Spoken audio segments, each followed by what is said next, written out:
بسم الله الرحمن الرحيم الحمد لله والصلاة والسلام على رسول الله وعلى آله وأصحابه أجمعين أما بعد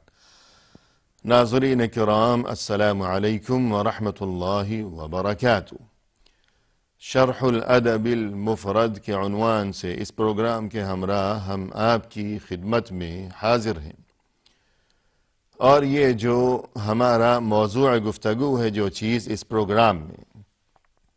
وہ امیر المؤمنین فی الحدیث امام محمد بن اسماعیل البخاری رحمہ اللہ کی مشہور و معروف کتاب کے جس کا نام ہے الادب المفرد، اس کتاب کے بارے میں اور اس کے مضامین کے بارے میں ہم اس پروگرام میں گفتگو کیا کرتے ہیں۔ اور گزشتہ ملاقات کے موقع پر ہم نے یہ تذکرہ کیا تھا کہ یہ باب کے جس کا نمبر ہے 5 اور جس کا عنوان ہے باب لین الکلام لوالدیہ، یعنی انسان کے لیے ضروری ہے یہ بات کہ وہ اپنے والدین کے ساتھ ہمیشہ انتہائی نرم لہجے میں گفتگو کیا کرے۔ تو اس حوالے سے امام بخاری رحمہ اللہ نے یہاں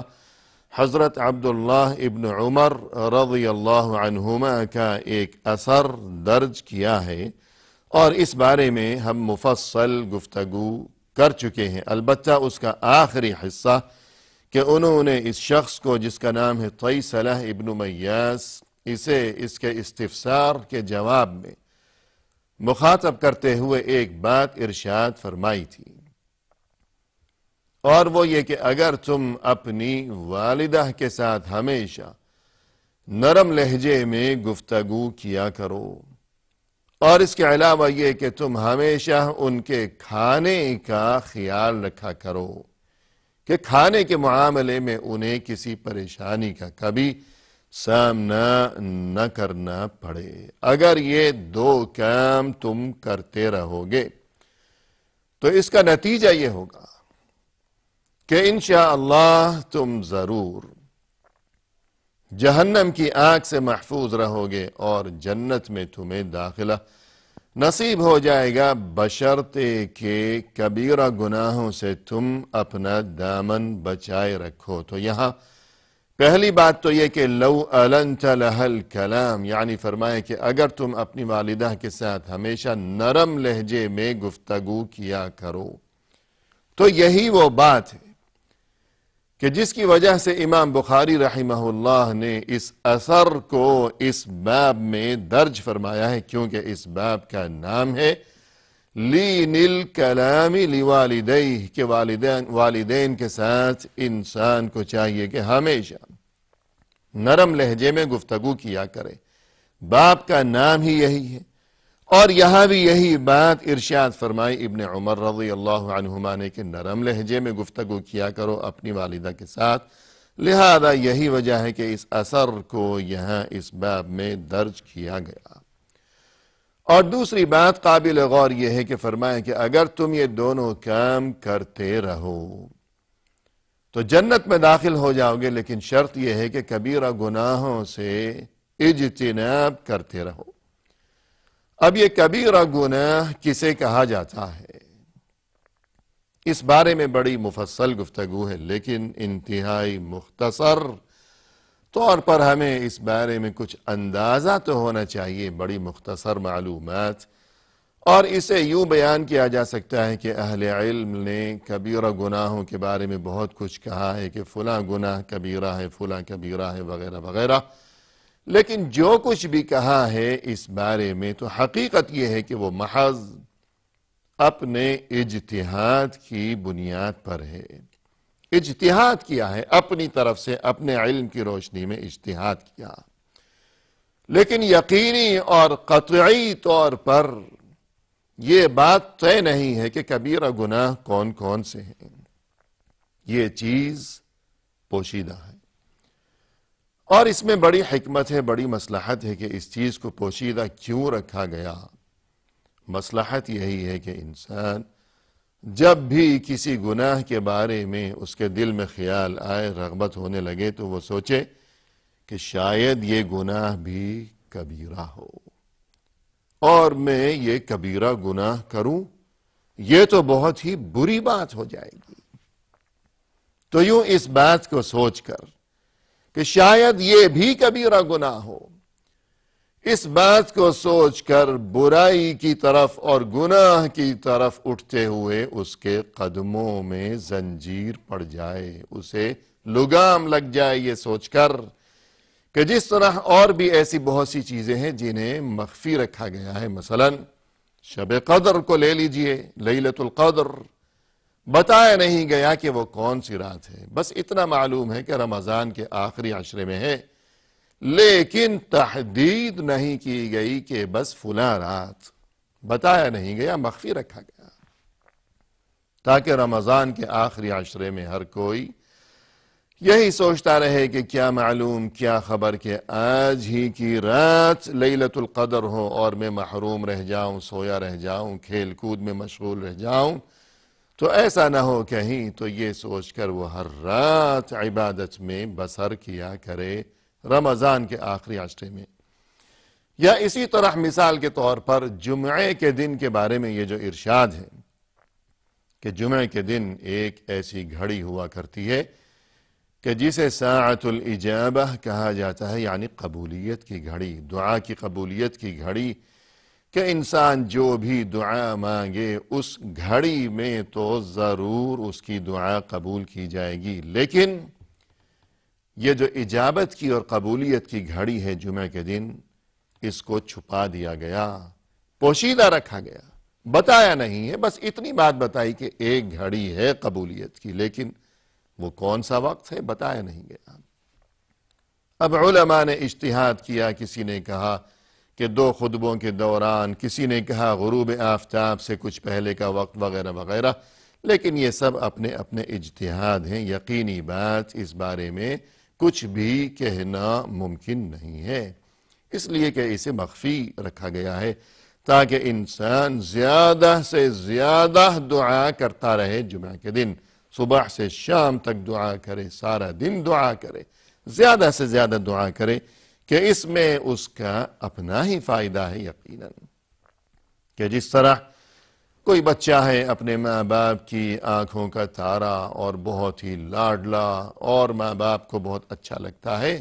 مگر وہ قریب ہی نہیں آتا، سارا دن اپنا بھاگ دوڑ میں کھیل کود میں لگا ہوا ہے، ماں باپ یہ چاہتے ہیں کہ یہ ہمارے پاس آئے، ہمارے قریب بیٹھے، ہماری گود میں آئے، ہم اسے پیار کر سکیں، مگر وہ آتا ہی نہیں ہے، تو کسی بہانے سے اسے بلاتے ہیں، کسی بہانے سے، کوئی لالچ دے کر۔ تو اسی طرح اللہ کی رحمت بھی، اللہ یہ چاہتا ہے کہ اس کی رحمت جو ہے بندوں تک زیادہ سے زیادہ پہنچ سکے اور بندے اپنے دامن میں اللہ کی رحمت کو سمیٹ لیں، اور یہ کہ بندے اللہ سے زیادہ قریب رہا کریں کہ اللہ کے بندے، اللہ ان کا خالق ہے، ان کا مالک ہے، ان کا پیدا کرنے والا ہے، اور یہ اللہ کی مخلوق ہیں، اس کے بندے ہیں۔ لہذا اس بہانے سے انسان، اللہ کا بندہ، سارا دن دعا میں مشغول رہے اور رمضان کے آخری عشرے میں ہر رات وہ عبادت میں مشغول رہے، تو اس وجہ سے مخفی رکھا گیا۔ تو گناہ کبیرہ کیا ہیں، کون کون سے ہیں، اس چیز کو بھی مخفی رکھا گیا تاکہ بندہ مومن ہر گناہ سے اپنا دامن بچائے رکھے، یہی بات سوچتے ہوئے کہ شاید یہی گناہ کبیرہ ہو۔ اور اس کے بعد ناظرین کرام، یہ جو باب ہے لین الکلام لوالدیہ، یعنی اپنے والدین کے ساتھ ہمیشہ نرم لہجے میں گفتگو کرنا۔ پہلے ایک اثر درج فرمایا امام بخاری رحمہ اللہ نے ابن عمر رضی اللہ عنہما کا اثر، اور اس کے بعد اب اسی باب کے تحت دوسرا ایک اثر ہے جس کا نمبر ہے 9۔ اس میں فرماتے ہیں امام بخاری رحمہ اللہ عن ہشام بن عروہ عن ابی واخفض لهما جناح الذل من الرحمة الإسراء قال لا تمتنع من شيء أحبه یہ ہشام ابن عروہ اپنے والد سے روایت کرتے ہیں۔ ہشام اس شخص کا نام ہے، یعنی راوی کا، اور یہ اپنے والد سے روایت کرتے ہیں کہ جن کا نام ہے عروہ۔ عروہ سے روایت کرتے ہیں کہ عروہ نے یوں ارشاد فرمایا، اور یہ جو عروہ ہیں یہ رسول اللہ صلی اللہ علیہ وسلم کے انتہائی جلیل القدر صحابی حضرت زبیر بن العوام رضی اللہ عنہ، جو کہ 10 مبشرہ میں سے تھے، یعنی وہ 10 خوش نصیب ترین افراد کہ جنہیں اس دنیا کی زندگی میں ہی رسول اللہ صلی اللہ علیہ وسلم نے اپنی زبان مبارک سے جنت کی خوشخبری سے شاد کام فرمایا تھا۔ وہ 10 افراد 10 مبشرہ، انہی میں زبیر ابن العوام رضی اللہ عنہ بھی شامل تھے۔ اور یہ کہ یہ حضرت زبیر رسول اللہ صلی اللہ علیہ وسلم کے پھوپھی زاد بھائی تھے۔ ان کی جو والدہ تھیں صفیہ بنت عبد المطلب، وہ رسول اللہ صلی اللہ علیہ وسلم کی پھوپھی تھیں۔ تو زبیر کے یہ بیٹے عروہ، ان کا یہ کہنا ہے کہ قرآن کریم میں اللہ سبحانہ وتعالی کا یہ جو ارشاد ہے سورۃ الاسراء میں، سورۃ الاسراء جسے سورہ بنی اسرائیل بھی کہا جاتا ہے، جو کہ 15ویں سپارے کی سب سے پہلی سورت ہے، اس میں یہ جو ارشاد ربانی ہے، فرمائے کہ وَاخْفِضْ لَهُمَا جَنَاحَ الذُّلِّ مِنَ الرَّحْمَةِ، یعنی اے انسان تم اپنے ماں باپ کے سامنے ہمیشہ خود کو جھکا کر پیش کیا کرو، کہ ماں باپ کے سامنے انسان خود کو جب بھی پیش کرے، جب بھی ملاقات ہو، جب بھی آمنا سامنا ہو، تو دیکھنے والوں کو یہ بات محسوس ہو کہ اس شخص کی کیفیت یہ ہے اور اس کی سوچ یہ ہے، اس کا انداز فکر یہ ہے کہ میں کمتر ہوں، جبکہ میرے والدین کا مقام و مرتبہ مجھ سے بہت بڑھا ہوا ہے۔ یعنی اگرچہ معاشرے میں بظاہر صورتحال یہ ہو کہ والدین پرانے وقتوں کے لوگ شاید وہ تعلیم کے لحاظ سے اولاد کے مقابلے میں وہ کم تعلیم یافتہ ہوں، کہ اولاد بہت زیادہ تعلیم یافتہ ہے، بڑی ڈگریاں ہیں ان کے پاس، یا مالی لحاظ سے کہ اولاد خوشحال ہے، بہت روپیہ پیسہ ہے، فراوانی ہے، جبکہ والدین ہو سکتا ہے کہ ان کی مالی حالت اتنی بہتر نہ ہو، لیکن اس کے باوجود اولاد کا یہ فرض ہے اس آیت کی روشنی میں کہ جب بھی والدین کے سامنے پیش ہوں، آمنا سامنا ہو، ملاقات ہو، تو انداز اس قسم کا ہونا چاہیے کہ دیکھنے والوں کو یہ محسوس ہو کہ والدین کا مقام و مرتبہ بہت زیادہ ہے، اور یہ کہ اس کا یعنی بیٹے کا یا بیٹی کا یا اولاد کا مقام و مرتبہ بہت کم ہے والدین کے سامنے۔ اور یہ فرمائے کہ من الرحمہ، یعنی دل میں یہی خیال ہو، دل میں رحمت و ہمدردی کے جذبات ہوں والدین کے لیے، محض دکھاوا مقصود نہ ہو کہ بس اوپر سے دنیا کو دکھانے کے لیے اس نے ایسا انداز اختیار کر رکھا ہو، ایسا نہ ہو، بلکہ دل کی گہرائیوں سے اور دلی طور پر یہی معاملہ ہو، یہی جذبہ ہو کہ میرے ماں باپ کا درجہ زیادہ ہے اور میری حیثیت ان کے سامنے بہت کم ہے یا کچھ بھی نہیں ہے۔ تو یہ جو ارشاد ہے قرآن کریم میں، تو اس بارے میں عروہ یہ فرماتے ہیں کہ اس میں یہ چیز بھی شامل ہے کہ لا تمتنع من شیء احبہ،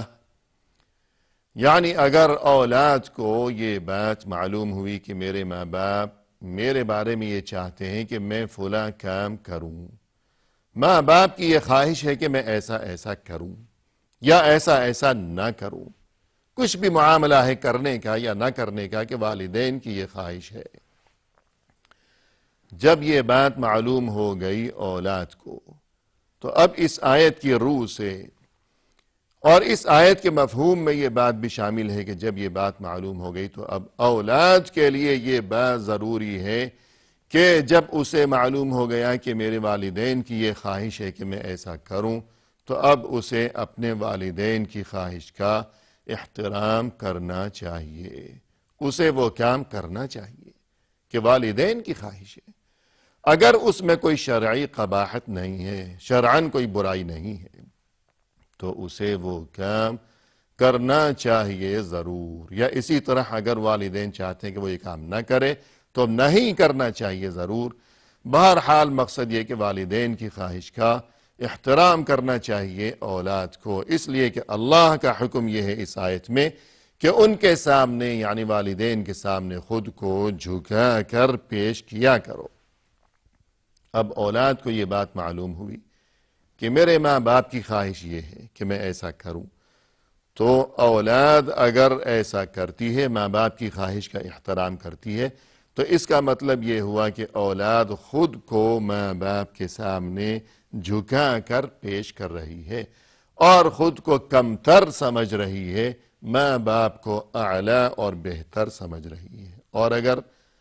اولاد ایسا نہیں کرتی، معلوم ہے کہ والدین کی یہ خواہش ہے مگر پھر بھی اس خواہش کے مطابق اولاد نہیں چل رہی، تو اس کا کیا مطلب ہوا؟ اس کا مطلب یقیناً یہی ہوگا کہ ماں باپ کے مقابلے میں خود کو کمتر نہیں سمجھ رہے یہ بچے، بلکہ خود کو بہتر سمجھ رہے ہیں، اپنی منمانی کر رہے ہیں، والدین کو کمتر سمجھ رہے ہیں کہ ان کی رائے اور ان کی خواہش اور ان کی آرزو کی کوئی حیثیت نہیں ہے، ان کے مشورے کی کوئی حیثیت نہیں ہے، اور ان کی خواہش کے مقابلے میں یہ گویا کہ غرور اور تکبر دکھا رہے ہیں، نہ کہ عزت دکھا رہے ہیں۔ تو اس آیت میں یہ چیز بھی شامل ہے کہ والدین کی خواہش کا احترام کیا جائے، اسے نافذ کیا جائے، اس کے مطابق عمل کیا جائے، تاکہ یہ بات ثابت ہو جائے کہ اولاد واقعی یہ سمجھتی ہے کہ ہمارا درجہ کم ہے اور ماں باپ کا درجہ زیادہ ہے۔ اور امام بخاری رحمہ اللہ نے جو یہ عنوان قائم کیا تھا کہ لین الکلام لوالدیہ، کہ والدین کے ساتھ ہمیشہ انسان کو چاہیے کہ نرم لہجے میں گفتگو کیا کرے، تو اور اسی کے تحت یہ اثر بھی انہوں نے ذکر فرمایا، تو اس میں یہی اشارہ مقصود ہے کہ ماں باپ کے سامنے خود کو کمتر بنا کر پیش کرنا اور ان کی خواہش کا احترام کرنا، ان کی خواہش کو نافذ اور جاری و ساری کرنا، یہ چیز بھی اس مفہوم میں شامل ہے کہ والدین کے ساتھ نرم لہجے میں ہمیشہ گفتگو کی جائے۔ آج کی ملاقات میں محترم ناظرین ہم اسی پر اکتفا کرتے ہوئے آپ سے اجازت کے طلبگار ہیں۔ انشاءاللہ آئندہ ملاقات کے موقع پر اس سلسلہ کلام کو مزید آگے بڑھایا جائے گا۔ وآخر دعوانا ان الحمد للہ رب العالمین۔